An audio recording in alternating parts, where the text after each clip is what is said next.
Tu travailles. Depuis des années, tu travailles. Tu fais ce qu'on t'a dit de faire. Tu économises un peu. Tu évites les dépenses inutiles. Tu attends la prochaine augmentation, la prochaine opportunité, le bon moment. Et pourtant, quand tu regardes ton compte en banque aujourd'hui, il ne ressemble pas vraiment à l'effort que tu as fourni. Il ne reflète pas les heures que tu as données. Il ne dit pas la vérité sur qui tu es. Et quelque part, au fond, tu le sais, ce n'est pas un problème de travail. Ce n'est pas un problème de chance. C'est un problème de niveau. Et changer de niveau, ça ne se fait pas en travaillant plus fort dans le même jeu, ça se fait en sautant vers un jeu complètement différent. C'est ce dont cet audiolibro parle, le saut quantique financier. Introduction. Le problème que personne ne nomme. Laisse-moi te poser une question. Si tu regardes ta situation financière aujourd'hui et que tu la compares à il y a 5 ans, est-ce qu'elle a vraiment changé de niveau? Pas légèrement amélioré? Pas un peu mieux? Est-ce qu'elle a changé de niveau? Pour la plupart des gens, la réponse honnête est non. Pas parce qu'ils n'ont pas essayé, pas parce qu'ils sont paresseux ou irresponsables, mais parce qu'ils jouent au mauvais jeu. Ils optimisent une situation qu'il faudrait quitter. Voilà ce que personne ne te dit clairement. L'amélioration progressive et le saut quantique sont deux choses fondamentalement différentes.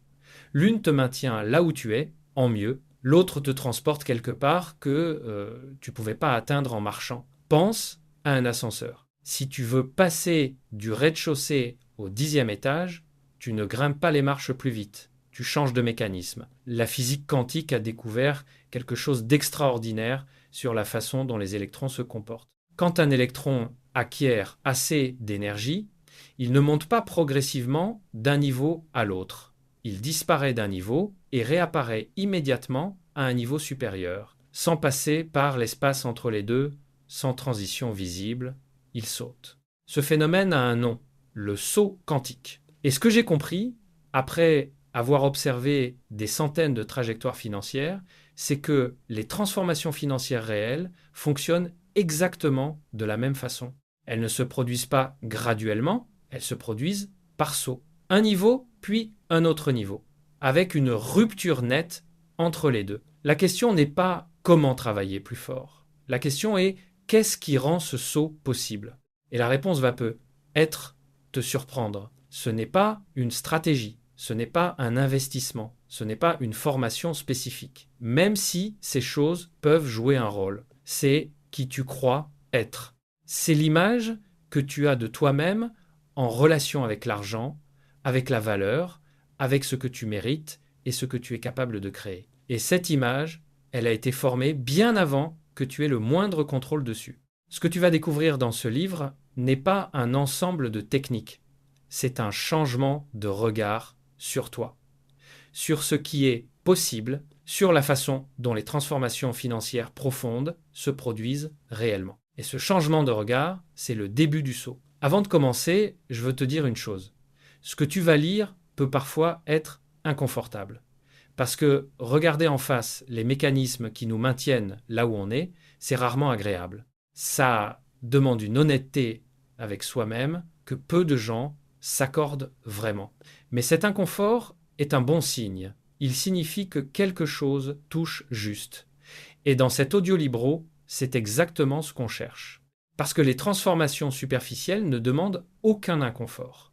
Et elles ne produisent aucune transformation réelle. Ce sont les prises de conscience profondes, celles qui dérangent un peu, qui changent vraiment la trajectoire. Alors je t'invite à lire ceci avec une ouverture et une honnêteté totale, pas comme un livre parmi d'autres, comme une conversation sérieuse avec toi-même sur ce qui est vraiment possible dans ta vie. Chapitre 1.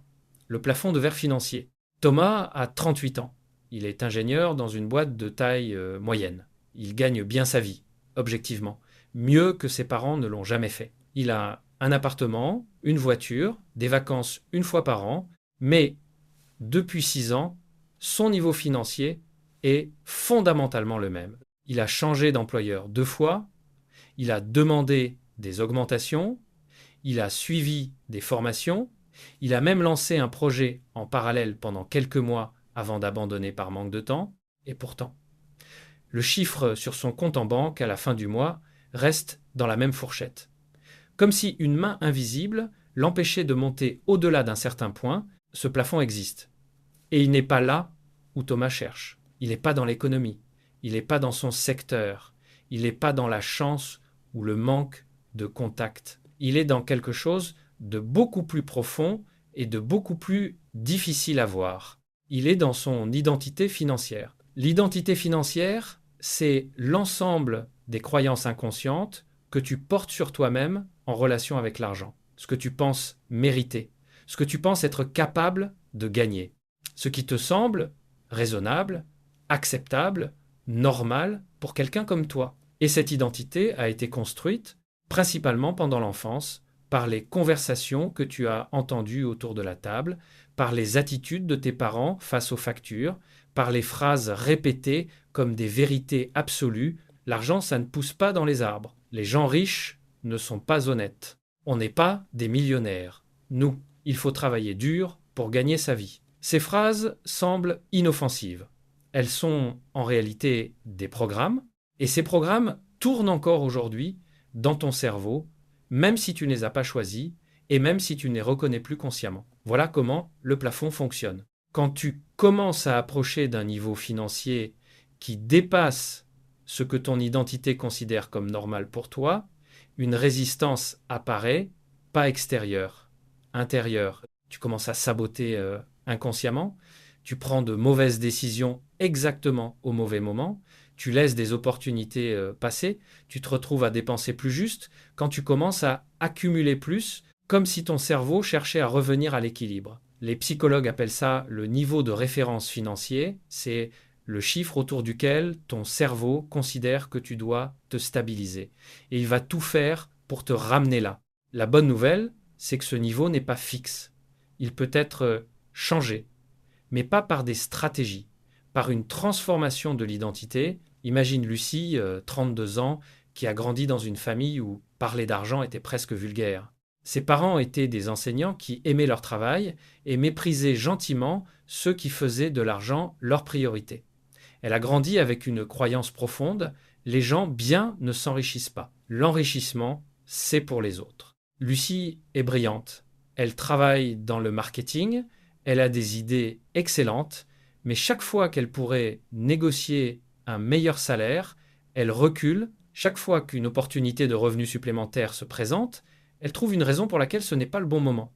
Elle a récemment refusé une offre de 30% supérieure à son salaire actuel parce que l'entreprise lui semblait trop commerciale, trop orientée profit. Elle ne réalise pas que ce jugement de valeur, hérité de sa famille, lui coûte des milliers d'euros par an.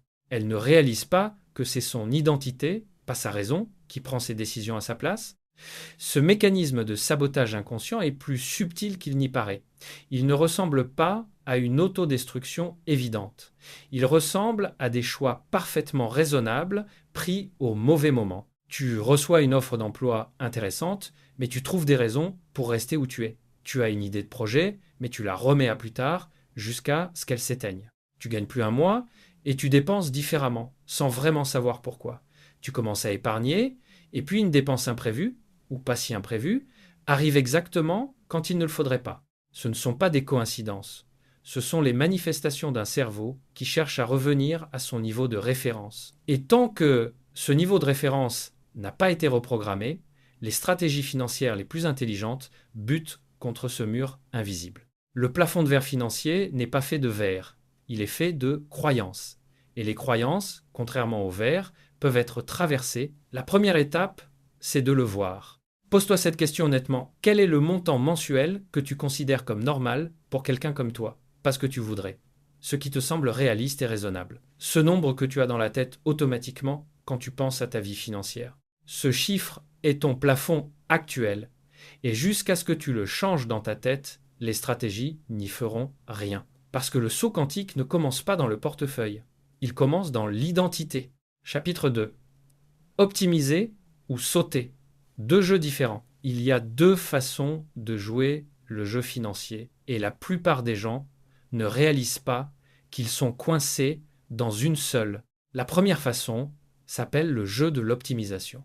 Tu prends ta situation actuelle et tu essaies de la rendre meilleure. Tu négocies une augmentation de 5%, tu coupes des abonnements, tu mets 200 € de plus par mois de côté, tu cherches un meilleur taux pour ton crédit. Ces choses sont utiles, elles ne sont pas inutiles, mais elles ont une limite absolue. Elles ne peuvent pas te sortir du niveau où tu es. Elles peuvent seulement te rendre plus efficace à ce niveau. C'est comme si tu avais une vieille voiture et que tu essayais de la rendre plus rapide. Tu peux changer les pneus, nettoyer le moteur, réduire le poids.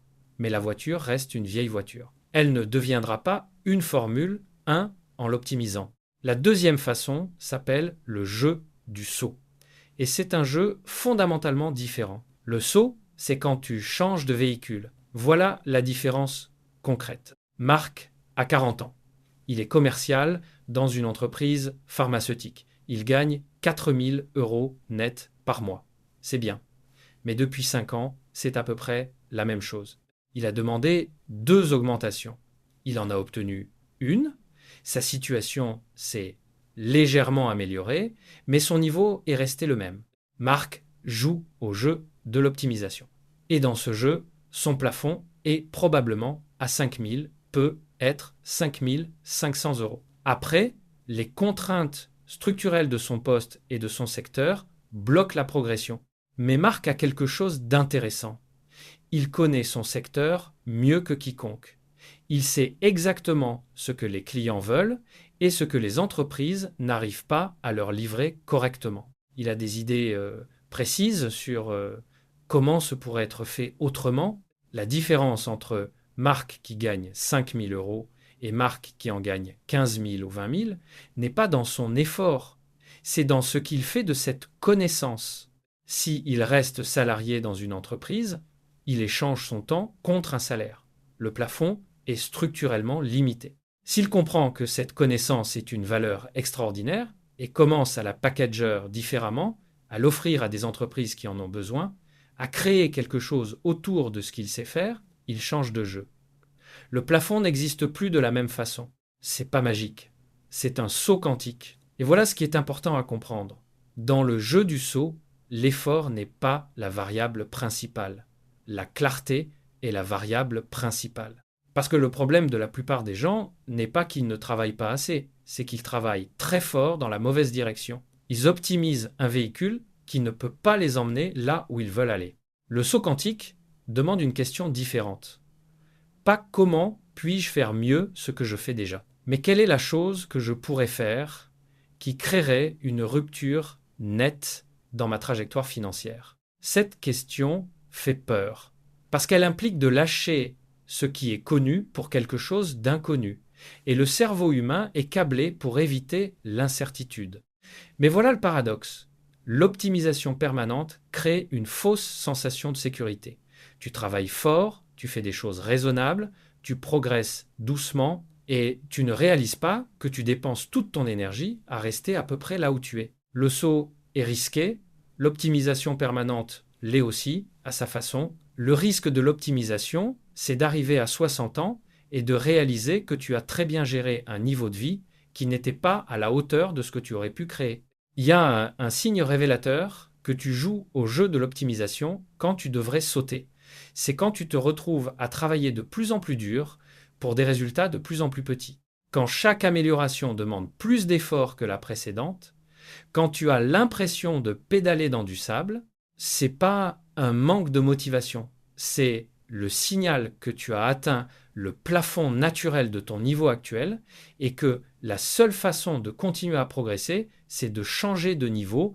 Les gens qui ont fait des sauts quantiques dans leur vie financière décrivent souvent la même chose. Ils parlent d'un moment de lâcher prise. Pas d'abandon, mais d'acceptation que le chemin qu'ils empruntaient ne pouvait pas les emmener là où ils voulaient aller. Et que cette acceptation, difficile et inconfortable, était en réalité le début de tout.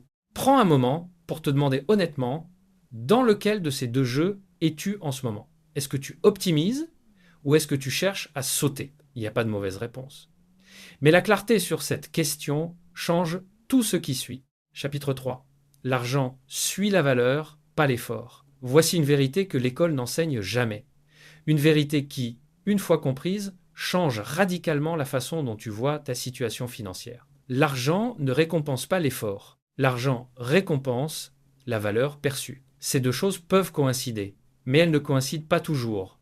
Et beaucoup de gens souffrent de ne pas avoir fait la distinction. Réfléchis une seconde. Un chirurgien pédiatrique travaille énormément.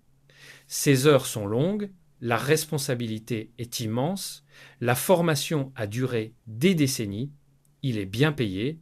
Un trader financier travaille peu, être moins d'heures, sa contribution directe à la société est difficile à mesurer, il est souvent mieux payé.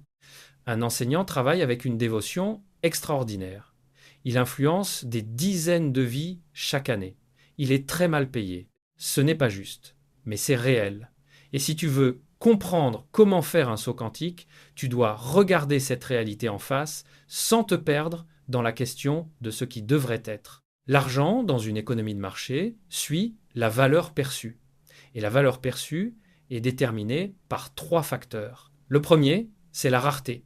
Plus ce que tu offres est rare, plus il a de la valeur. Ce n'est pas une question de difficulté, c'est une question de disponibilité. Si 1000 personnes peuvent faire exactement ce que tu fais, tu es interchangeable. Si très peu de personnes peuvent le faire, tu es précieux. Le deuxième, c'est l'impact visible. Ce que tu fais doit être relié directement à quelque chose que quelqu'un veut intensément. Résoudre un problème douloureux, créer quelque chose désiré.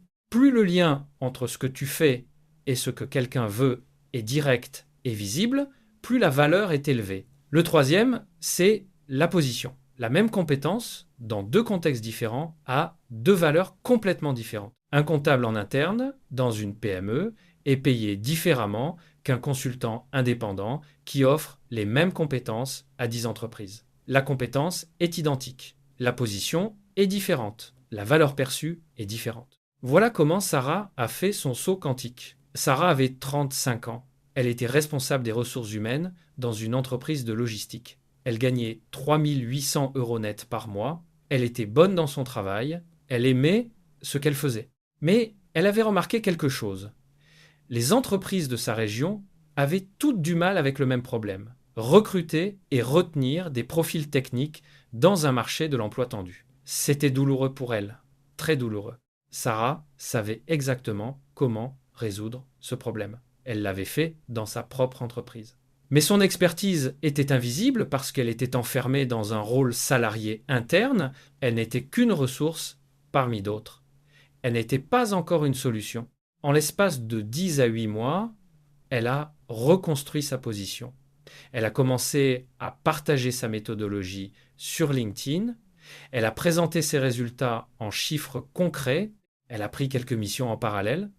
Elle a rendu visible ce qu'elle savait faire pour des gens qui payaient pour exactement ça. Aujourd'hui, elle travaille en tant que consultante indépendante. Elle gagne entre 9 000 et 12 000 € par mois selon les missions. Elle travaille moins d'heures qu'avant et elle ne s'est pas transformée. Elle n'a pas appris de nouvelles compétences fondamentales. Elle a changé de position, l'effort n'a pas changé, la valeur perçue a changé et donc les revenus ont changé. Maintenant, la question importante pour toi est celle-ci. Qu'est-ce que tu sais faire qui est rare, qui résout un problème douloureux et qui peut être invisible parce que mal positionné? Pas obligatoirement quelque chose de technique ou de spectaculaire. Parfois, c'est une capacité à expliquer des choses complexes, simplement, à organiser ce qui est chaotique, à connecter des personnes qui ne se connaissent pas, mais qui ont besoin l'une de l'autre, à voir des problèmes que les autres ne voient pas encore. La plupart des gens sous-estiment ce qu'ils savent faire parce qu'ils le savent depuis trop longtemps. Ce qui est évident pour toi est souvent précieux pour quelqu'un d'autre. Ton expérience quotidienne, celle qui te semble normale et banale, est exactement ce que quelqu'un, quelque part, cherche à acheter. Le saut quantique ne demande pas toujours que tu apprennes quelque chose de nouveau. Il demande souvent que tu vois autrement ce que tu sais déjà et que tu le positionnes là où il crée le plus de valeur perçue. Chapitre 4. Reprogrammer l'identité financière. Il y a quelques années, une étude a observé ce qui se passait avec des personnes qui gagnaient à la loterie des sommes importantes, des centaines de milliers d'euros, parfois des millions. Ce que les chercheurs ont trouvé était fascinant et un peu troublant. Dans la majorité des cas, dans les 5 à 7 ans qui suivaient le gain, ces personnes étaient revenues à leur niveau financier d'avant. Pas parce qu'elles avaient été imprudentes, enfin pas seulement, mais parce que leur identité financière, leur sens profond de ce qu'elles méritaient et de ce qui était normal pour elles, n'avait pas changé. L'argent était arrivé de l'extérieur, mais le logiciel intérieur était resté le même. Et le logiciel intérieur a fini par gagner. Maintenant, pense à l'inverse. Pense aux personnes qui ont tout perdu, une faillite, une crise, et qui se retrouvent à zéro, qui reconstruisent, et qui, en quelques années, se retrouvent à nouveau dans une situation solide, parfois encore meilleure qu'avant. Ça aussi, ça arrive. Et pour les mêmes raisons, l'identité financière est plus puissante que les circonstances. Elle te tire vers le bas quand tu montes trop haut. Elle te tire vers le haut quand tu tombes trop bas. Elle cherche toujours à te ramener à ce qu'elle considère comme ton niveau normal. Donc si tu veux vraiment changer de niveau, tu dois changer ce que ton identité considère comme normal. Comment ? La première chose à comprendre, c'est que l'identité n'est pas modifiée par la conviction intellectuelle. Tu peux savoir que tu mérites plus. Tu peux te répéter des affirmations chaque matin. Ça n'est pas suffisant. L'identité est modifiée par l'expérience répétée. Voilà comment ça fonctionne concrètement. Chaque fois que tu agis d'une façon qui correspond à l'identité que tu veux avoir, tu envoies un signal à ton cerveau. Ce signal dit « cette personne fait ce genre de choses est normal pour elle ». Et progressivement, l'identité se recalibrate. James Clear a parlé de ça dans le contexte des habitudes. Mais le principe s'applique directement à l'identité financière. Prenons Antoine. Antoine a grandi dans une famille modeste. L'argent était toujours une source de tension. Depuis toujours, il se perçoit comme quelqu'un qui gagne raisonnablement bien sa vie, mais qui ne sera jamais vraiment à l'aise. Cette perception est profondément ancrée. Elle est presque confortable parce qu'elle est connue.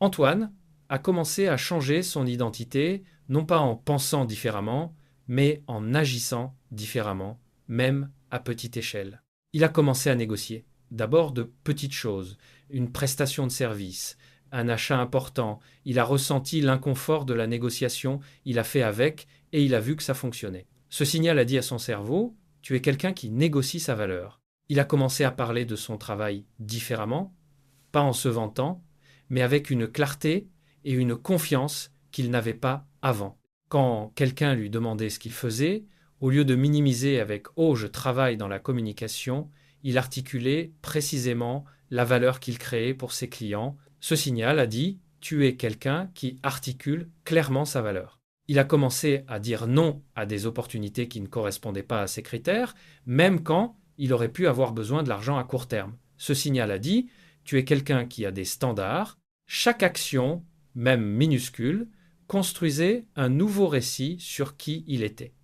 Et ce nouveau récit a progressivement remplacé l'ancien. Ce processus a une logique profonde. Le cerveau ne croit pas ce qu'il entend. Il croit ce qu'il observe. Et ce qu'il observe le plus facilement, c'est ton propre comportement. Chaque fois que tu agis en accord avec l'identité que tu veux construire, le cerveau met à jour son modèle de qui tu es. 18 mois plus tard, Antoine avait doublé ses revenus. Pas parce qu'il avait appris de nouvelles compétences, mais parce qu'il les présentait différemment, les valorisait différemment et se positionnait différemment parce que son identité avait changé. Il y a une erreur commune que les gens font quand ils essaient de changer leur identité financière. Ils pensent en grand et agissent en petit d'une façon incohérente. Ils se disent qu'ils vont changer quand les revenus seront là. Mais les revenus suivent l'identité, pas l'inverse. La logique correcte est contre-intuitive. Tu adoptes d'abord les comportements de la personne que tu veux devenir et les résultats suivent, pas par magie. Parce que ces comportements envoient des signaux au monde autour de toi en même temps qu'à ton cerveau. Quelqu'un qui parle de son travail avec clarté et confiance attire des opportunités différentes de quelqu'un qui minimise sa valeur. Quelqu'un qui dit non aux mauvaises opportunités se rend disponible pour les bonnes. Quelqu'un qui investit en lui-même, même modestement, signale au monde qu'il se considère comme un investissement qui vaut la peine. Ces signaux ne sont pas des techniques de manipulation. Ce sont des vérités sur la façon dont la confiance et la valeur se perçoivent et se communiquent dans les interactions humaines. Voici la question clé à te poser. Si tu avais déjà le niveau financier que tu veux atteindre, comment agirais-tu différemment aujourd'hui ? Comment parlerais-tu de ton travail? Quelles décisions prendrais-tu? Quelles opportunités accepterais-tu ou refuserais-tu? Commence à agir de cette façon maintenant. Pas dans ta tête, dans tes actions concrètes. Même à très petite échelle. C'est comme ça que le cerveau change. Pas par la pensée positive, par l'action répétée qui crée une nouvelle évidence sur qui tu es. Chapitre 5. Ton entourage est ton plafond. Il existe une statistique que les sociologues ont observée dans de nombreuses études et qui est difficile à accepter si on n'y est pas préparé. Tes revenus sont généralement proches de la moyenne des 5 personnes avec lesquelles tu passes le plus de temps, pas toujours exactement, pas dans chaque cas. Mais la corrélation est frappante et elle se retrouve dans des cultures et des contextes très différents. C'est pas une coïncidence, c'est un mécanisme. Le cerveau humain est un miroir. Il se calibre en permanence sur ce qu'il observe autour de lui. Ce qui est normal pour les gens autour de toi devient progressivement ce que tu considères comme normal pour toi. Leur niveau d'ambition, leurs attitudes face aux risques, leurs croyances sur l'argent, tout ça s'infiltre dans ta façon de penser sans que tu le remarques. Julien a toujours voulu créer sa propre activité. Depuis des années, il en parle. L'idée est là, la motivation aussi, parfois. Mais ses 4 meilleurs amis sont tous des salariés confortables qui ont une certaine ironie affectueuse pour les gens qui sautent dans le vide. Chaque fois que Julien évoque son projet, ils plaisantent gentiment. Ils ne veulent pas lui faire du mal, mais leur réaction lui envoie un message répété « c'est risqué, c'est pour les autres, reste où tu es ». Julien n'a pas avancé, non pas parce que l'idée était mauvaise, mais parce que son entourage avait construit autour de lui un consensus invisible qui rendait le saut irrationnel. Ce phénomène n'est pas la faute de ses amis, c'est simplement la façon dont les systèmes sociaux fonctionnent. Les groupes tendent vers l'homéostasie. Quand quelqu'un commence à changer de niveau, le groupe résiste inconsciemment parce que le changement d'un membre menace l'équilibre du groupe et ça ne se manifeste pas toujours sous forme de critique directe. Parfois, c'est une blague, un regard, une question anodine qui cache un doute. T'as vraiment réfléchi à tout ça? Et si ça ne marche pas? Tu sais, beaucoup de gens ont essayé. Ces petites phrases, répétées régulièrement, construisent une réalité. Voilà pourquoi les sauts quantiques financiers impliquent presque toujours un changement d'entourage. C'est pas une question d'abandonner les gens qu'on aime, c'est une question d'élargir l'orbite. Camille avait un cercle de collègues et d'amis qui évoluaient tous dans le même niveau professionnel et financier. Pas par mauvaise volonté de leur part, simplement c'était le monde qu'elle connaissait. Puis elle a commencé à aller à des événements différents, des conférences, des meet-up professionnels dans son domaine. Elle a rencontré des personnes qui opéraient à un niveau qu'elle ne connaissait pas. Des gens pour qui certaines choses qu'elle considérait comme extraordinaires étaient parfaitement ordinaires. Elle se souvient d'une conversation avec une femme à un dîner professionnel. Cette femme parlait de ses revenus avec une simplicité déconcertante, un niveau que Camille avait toujours pensé réservé aux autres, aux gens différents d'elle. Et en l'écoutant, Camille a réalisé quelque chose. Cette femme n'était pas plus intelligente qu'elle, pas plus talentueuse, pas née dans de meilleures conditions. Elle avait simplement décidé, à un moment donné, que c'était accessible pour elle. Cette conversation a changé quelque chose dans la calibration interne de Camille. Ce qui lui semblait ambitieux est devenu ordinaire. Ce qui lui semblait hors de portée est devenu possible. Pas parce que sa situation avait changé, parce que son sens du possible avait changé. 1 an plus tard, elle avait fait des choses qu'elle n'aurait jamais considérées comme réalistes dans son ancien cercle. La question à te poser n'est pas « est-ce que mes amis sont bons pour moi ?» La question est « les personnes autour de moi vivent-elles déjà à un niveau qui inspire le mien ?» Ou est-ce qu'elles renforcent inconsciemment le plafond que j'essaye de dépasser? Tu n'as pas à couper les liens avec les gens que tu aimes, mais tu dois activement chercher à t'exposer à des personnes qui opèrent à un niveau que tu veux atteindre. Lis leurs livres, écoute leurs interviews, va aux événements où ils sont, si c'est possible, entre dans leur cercle, observe comment ils pensent, quelles questions ils se posent, quels problèmes ils considèrent comme normaux à résoudre. Il y a un exercice simple que je te recommande. Pense aux 5 personnes avec lesquelles tu passes le plus de temps en ce moment. Calcule la moyenne approximative de leurs revenus. Tu obtiendras un nombre qui est probablement très proche du tien. Ce n'est pas un jugement sur ces personnes, c'est une donnée sur ton environnement actuel. Maintenant, demande-toi, qui sont les 5 personnes dont la présence régulière dans ma vie m'élèverait vers le niveau que je veux atteindre? Ces personnes existent. Elles ne sont peut-être pas dans ton cercle immédiat aujourd'hui, mais elles sont accessibles à travers des livres, des podcasts, des événements, des communautés en ligne ou physiques. Se donner pour objectif de changer progressivement la composition de cette liste de 5, c'est l'un des investissements les plus rentables qu'un être humain puisse faire. Cette exposition régulière recalibre ton sens du possible. Et quand ton sens du possible change, les décisions que tu prends changent. Et les décisions que tu prends, c'est ce qui fait ta vie. Chapitre 6. Les décisions de rupture. Il y a des moments dans une vie où le saut quantique devient possible. Pas n'importe quand, pas en permanence, mais dans des fenêtres précises où les conditions sont réunies pour que quelque chose change radicalement. La plupart des gens laissent ces fenêtres se fermer. Non pas par paresse, par peur, par manque de clarté, par habitude de dire qu'on verra plus tard. Et plus tard arrive. Et la fenêtre est fermée. Voici comment reconnaître ces moments de rupture. Le premier signe, c'est l'inconfort prolongé. Quand tu te retrouves dans une situation qui te rend de plus en plus mal à l'aise, que ce soit un emploi, une relation professionnelle, un modèle économique, c'est souvent le signe que quelque chose cherche à se transformer. L'inconfort prolongé n'est pas un problème à gérer. C'est une information sur une rupture en train de se préparer. Le deuxième signe, c'est la convergence des signaux. Plusieurs personnes différentes, dans plusieurs contextes différents, commencent à te parler d'une même chose. Une opportunité, une idée, une direction.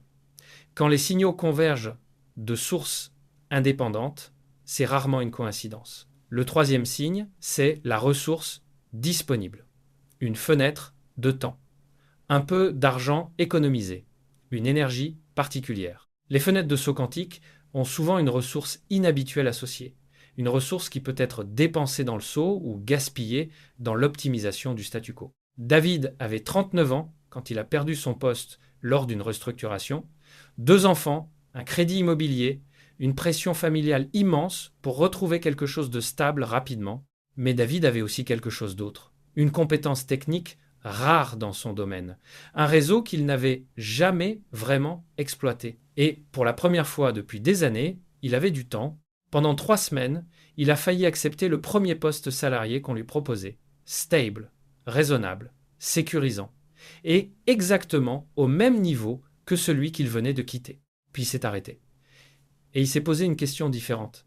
Et si cette rupture forcée était la fenêtre que j'attendais sans le savoir, il a pris 6 semaines pour ne pas se précipiter. Il a appelé les personnes de son réseau, il a proposé ses services en indépendant à 2 entreprises qui le connaissaient et avaient besoin de lui. Il a résisté à l'anxiété du vide, l'anxiété réelle et légitime d'un homme avec des responsabilités familiales, et il a tenu, en 4 mois, il gagnait plus en indépendant qu'il n'avait jamais gagné en salarié.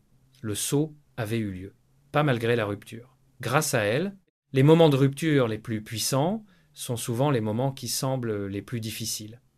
Une perte d'emploi, une relation professionnelle qui se termine, une ville qu'on est obligé de quitter, une crise dans un secteur. Ces moments sont douloureux, ils sont aussi des fenêtres.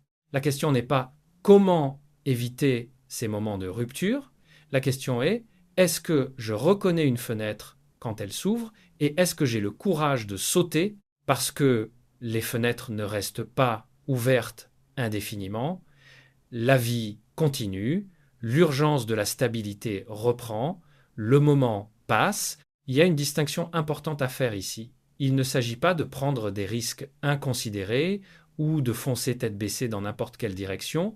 Les décisions de rupture ne sont pas des impulsions. Elles sont le résultat d'une accumulation d'informations, de signaux, de préparation silencieuse qui s'est faite parfois pendant des mois sans qu'on le réalise vraiment.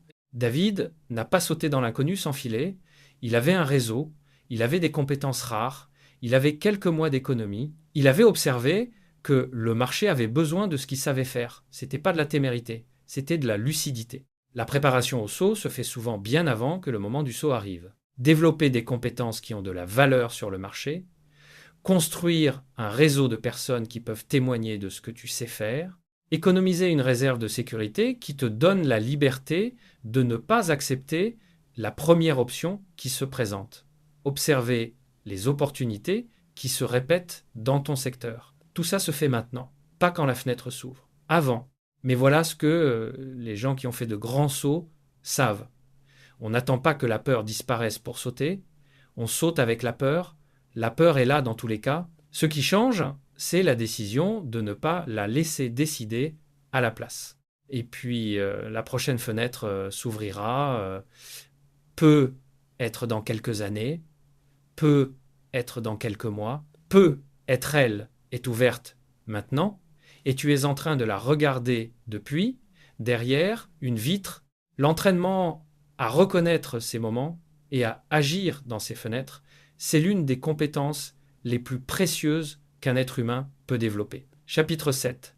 Construire la machine, pas travailler dans la machine. Il y a une phrase que j'entends souvent de personnes qui sont frustrées par leur situation financière. Elle ressemble à « je ne comprends pas, je travaille tout le temps, je suis complètement débordé et pourtant ça ne progresse pas vraiment ». Ce sentiment n'est pas une illusion, il reflète quelque chose de réel. Et voici ce que c'est. Quand tu travailles dans la machine, tu échanges ton temps contre de l'argent. Chaque heure produit un résultat. Et le plafond de ce modèle est mathématiquement limité. Tu n'as que 24 heures par jour. Donc peu importe combien tu améliores cette machine, elle est fondamentalement plafonnée par ta présence dans elle. Quand tu commences à construire la machine, quelque chose de différent se passe. Construire la machine, c'est créer quelque chose qui continue à fonctionner, à créer de la valeur, à produire des résultats, même quand tu ne travailles pas directement sur elle. C'est pas réservé aux entrepreneurs, c'est pas forcément une start-up ou un business complexe, c'est une façon de penser qui s'applique dans beaucoup de contextes différents. Pense à Élise, coach en développement professionnel. Elle commençait avec un modèle simple. Elle vendait des heures de coaching à 150 € de l'heure. Elle avait 30 clients, elle travaillait énormément, elle gagnait bien, mais elle était au plafond. Elle ne pouvait pas voir plus de clients sans sacrifier sa qualité de vie. Chaque euro supplémentaire demandait 1 heure supplémentaire. C'était un échange pur. Élise travaillait dans la machine. Puis, elle a changé quelque chose. Elle a pris les meilleures idées de ses 6 années de coaching et elle les a transformées en une formation en ligne, un programme structuré. Elle a passé 2 mois à le construire, un investissement important en temps, sans retour immédiat. Ce programme se vend maintenant pendant qu'elle dort, pendant ses vacances, pendant qu'elle accompagne ses clients individuels. Elle n'a pas abandonné le coaching individuel, mais elle a construit une machine à côté, une machine qui crée de la valeur sans requérir sa présence à chaque transaction. Ses revenus mensuels n'ont pas augmenté de 20%. Ils ont changé de structure. Et cette nouvelle structure a changé son niveau. Maintenant, voilà ce qui est important à comprendre avec cet exemple. Le saut d'Élise n'a pas demandé une nouvelle compétence. Il a demandé un changement de perspective.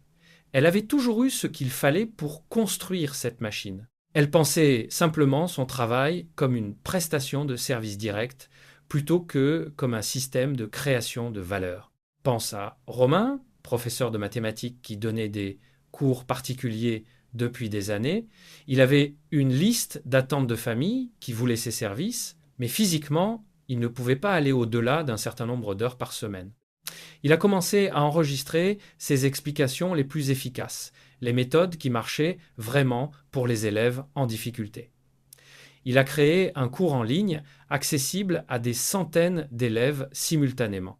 Aujourd'hui, il aide des familles qu'il n'aurait jamais pu atteindre physiquement. Et ses revenus ont changé de niveau, pas parce qu'il travaille plus, mais parce que la valeur qu'il crée n'est plus conditionnée à sa présence. La question à te poser est celle-ci. Dans ce que tu fais aujourd'hui, y a-t-il quelque chose que tu pourrais documenter, structurer, packager ou systématiser de façon à ce que la valeur que tu crées ne soit plus entièrement conditionnée à ta présence directe? C'est pas forcément une formation en ligne.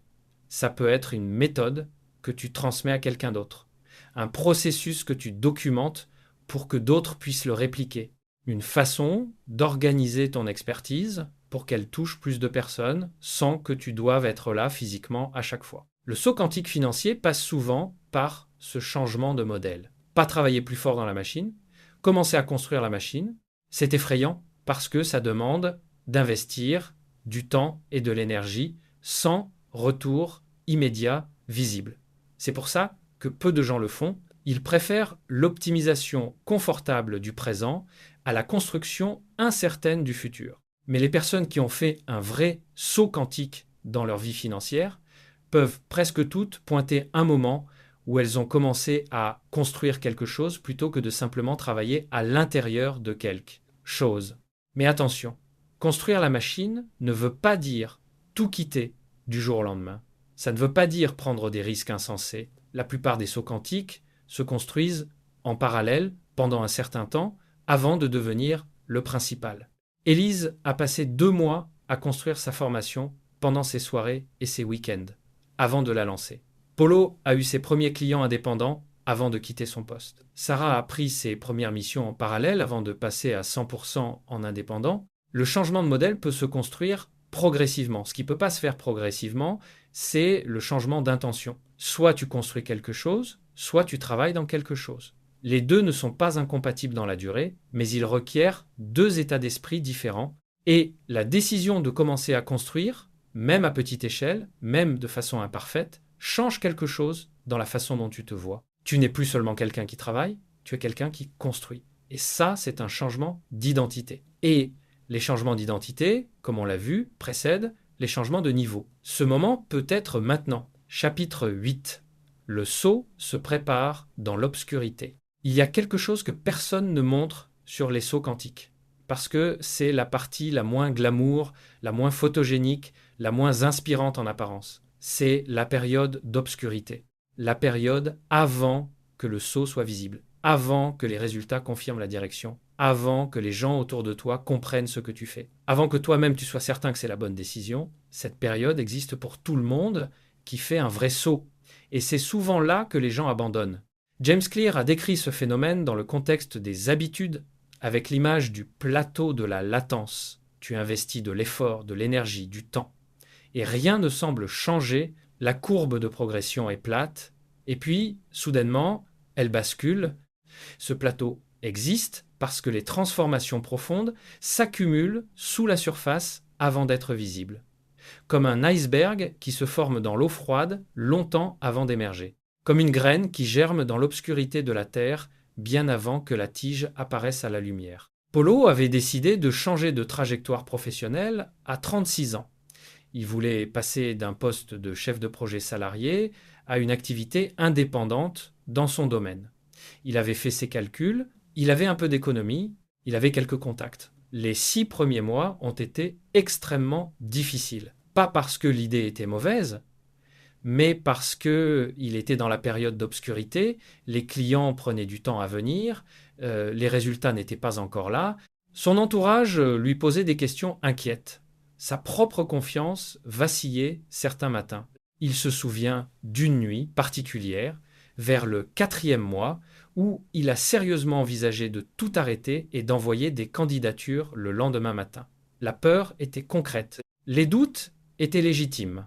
L'envie de revenir à quelque chose de connu était immense. C'est exactement à ce moment que la plupart des gens renoncent. Ils interprètent l'absence de résultats visibles comme une confirmation que ça ne fonctionne pas. Ils retournent dans le confort du connu et la fenêtre se referme.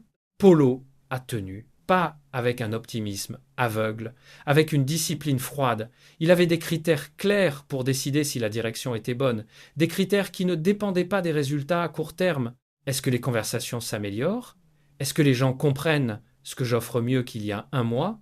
Est-ce que j'apprends quelque chose d'utile de chaque expérience? Est-ce que chaque semaine, je suis un peu plus clair sur qui je sers et comment?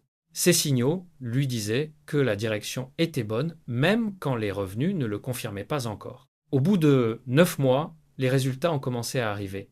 Et ils sont arrivés de façon non linéaire, un mois médiocre, puis 2 mois exceptionnels, puis un contrat qui changeait tout, comme si toute l'accumulation souterraine émergeait soudainement. C'est le saut quantique dans la réalité. Il ne ressemble pas à une progression douce sur un graphique, il ressemble à rien pendant longtemps, puis à un bond soudain, et c'est exactement pourquoi la plupart des gens l'abandonnent juste avant qu'il se produise. Voici ce qui permet de traverser la période d'obscurité sans abandonner. La première chose, c'est la clarté sur pourquoi, pas le pourquoi abstrait, le pourquoi concret et personnel.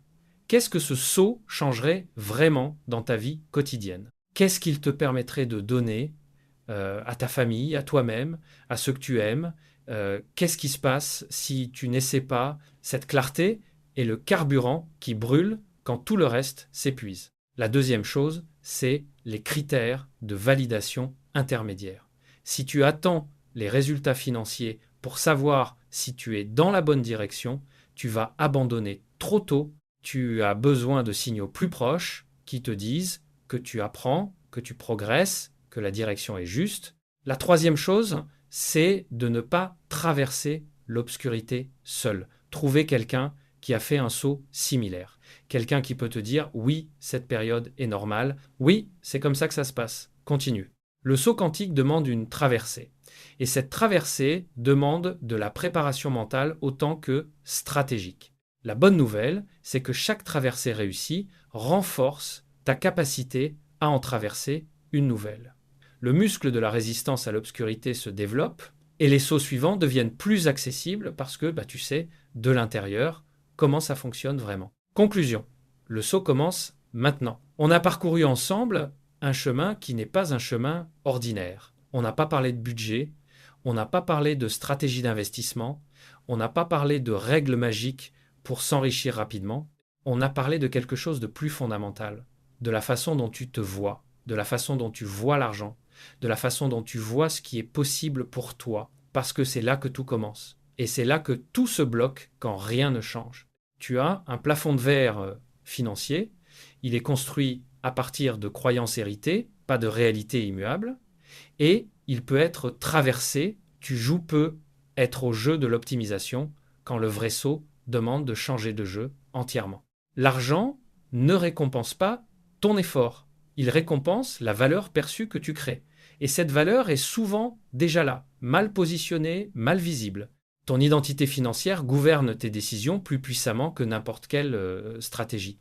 Mais elle peut être reprogrammée par l'action répétée. Ton entourage calibre ton sens du possible. En élargissant ton orbite, tu élargis ce qui te semble normal et accessible. Les fenêtres de rupture s'ouvrent dans ta vie. La question est de les reconnaître et d'avoir le courage d'y sauter. Construire la machine plutôt que de travailler dans la machine change la structure de tes revenus, pas seulement leur niveau. Et le saut se prépare dans l'obscurité, dans cette période difficile où les résultats ne sont pas encore là, mais où quelque chose de profond se construit sous la surface. Voici ce que je te demande de faire maintenant. Une seule chose, prends un papier ou ouvre une note sur ton téléphone et pose-toi cette question honnêtement. Si je savais avec certitude que je ne pouvais pas échouer, quel saut prendrais-je dans ma vie financière cette année? Écris ce qui vient, sans filtre, sans te censurer, sans te demander si c'est réaliste. Ce que tu écriras n'est pas encore un plan, c'est une carte. La carte de ce que ton identité la plus profonde sait être possible pour toi. Et cette carte existe parce que quelque part, au fond, tu sais déjà où tu veux aller. Le saut ne demande pas que tout soit parfait. Il ne demande pas que tu sois prêt à 100%. Il ne demande pas que la peur soit absente. Il demande juste que tu décides. Et ça, c'est quelque chose que tu peux faire maintenant. Si cet audio libro a changé quelque chose dans ta façon de voir les choses, partage-le avec quelqu'un qui en a besoin et retrouve-moi sur l'Esprit Clair pour continuer ce chemin ensemble. Le prochain saut t'attend. L'Esprit Clair,